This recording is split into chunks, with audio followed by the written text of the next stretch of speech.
Pour nous, c'est important d'avoir un artiste en cuisine.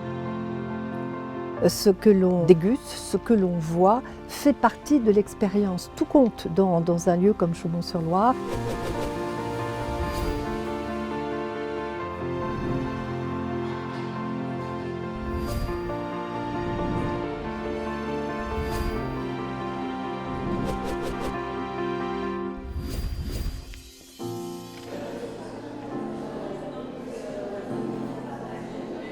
On part du principe avec ma femme que la vie est probablement trop courte pour ne pas s'autoriser en fait à faire ce genre de choses. On n'est pas obsédé non plus par les étoiles, ce qui fait qu'on a une certaine liberté d'agir. C'est un chef qui avait une étoile rouge, une étoile verte, parce qu'il est très engagé sur la défense et la valorisation des produits du terroir.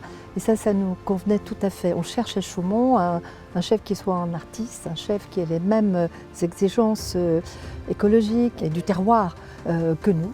Et donc c'était une belle rencontre et un beau défi. Moi, je me vois vraiment comme un jeune garçon de la terre qui a grandi en plein milieu de la campagne. Et pour moi, la cuisine, ça n'est que la finalité finalement de tout un monde qui me passionne. Tout un monde qui doit être découvert, de tout un monde qui doit être défendu aussi, parce que je pense que c'est notre métier de valoriser un terroir, de valoriser des gens, de valoriser des personnes qui se battent pour faire de belles choses.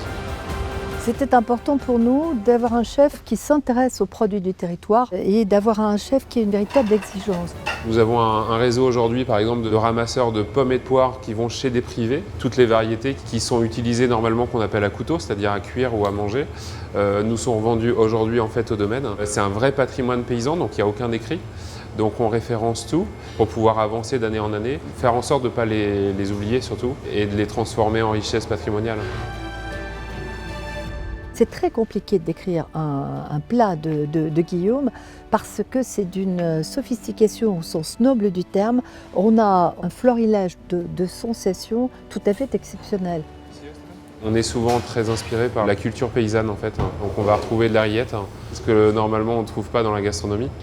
Et on a fait un gros travail pour essayer de la rendre plus sexy, etc., ce qui était quand même loin d'être gagné. Et on est sur des écrevisses, plus classiquement, on est sur des champignons, des cèpes, etc. Prochainement, on va avoir des poissons d'eau douce atypiques. Je pense par exemple à de la tanche. C'est pas forcément que de l'esthétisme, c'est souvent en fait des codes et des gens qui veulent dire des choses. Il y a un vrai discours en fait derrière. Il y a quelque chose de cet ordre-là dans ce que je fais. Ouais. Chaumont est un lieu artistique exigeant et il fallait que nous ayons ici à Chaumont une personnalité qui comprenne ce que nous sommes et qui soit vraiment en phase, puisque cet hôtel et ce restaurant sont le prolongement de l'expérience artistique de Chaumont-sur-Loire.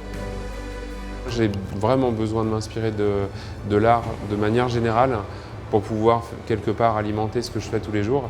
Et ici, on a quasiment tous les jours ou toutes les semaines des rencontres de gens qui sont extrêmement riches, riches de ce qui se passe dans leur esprit, des échanges que l'on a avec eux.